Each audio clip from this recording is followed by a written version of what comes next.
আজ তোমাদের সঙ্গে শেয়ার করব আমার রবিবার দুপুরের লাঞ্চ থালিটা। এর পরের ভিডিও থেকে না আমি তোমাদের জন্য নিয়ে আসবো হোয়াট আই ইটেন এর ভিডিও। আর এই থালিটা হচ্ছে আমার বোনের, ও কিন্তু ডিমের ঝুড়ি ভাজা দিয়ে ভাত খেয়েছিল সেদিন। ওর শুধু ডিমের ঝুড়ি ভাজা দিয়েই খাওয়া হয়ে গেছিলো। আর এটা হচ্ছে আলু পেঁয়াজ ভাজা, যেটা কিনা খুব সুন্দর, আমার ভীষণ পছন্দের একটা খাবার আলু পেঁয়াজ ভাজাটা। পরেই ছিল আমার একটা ভীষণ প্রিয় খাবার, তোমরা কখনো খেয়েছো কিনা জানি না, এটা হলো পটলের খোসা বাটা কালো জিরা দিয়ে। এটা যা সুন্দর খেতে হয় না, তোমরা না খেয়ে থাকলে জানতেই পারবে না। আর যারা খেয়েছো তারা কিন্তু অবশ্যই কমেন্টে জানাবে কেমন লাগে খেতে। এটা আমার ভীষণ প্রিয় একটা খাবার। আর এখানে ছিল ডিমের আলুর ঝোল, এটা মায়ের ছিল।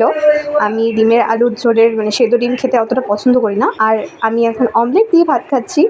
আর এই যে ডিমের আলুর ঝোল, যেটা আমি কিনা একটুখানি নিয়েছিলাম, কারণ শুকনো শুকনো তো খাওয়া যাবে না, আর সেই জন্য একটু আলু দিয়ে ভালো করে মেখে আমি খেয়ে নিলাম। আর তোমাদের জন্য কিন্তু নতুন ভিডিও আসছে, ঝটপট সাবস্ক্রাইব করে দাও চ্যানেলটাকে, আর লাইক করে দিও। আর আমি আমার লাঞ্চটা কিন্তু এনজয় করি। Bye bye.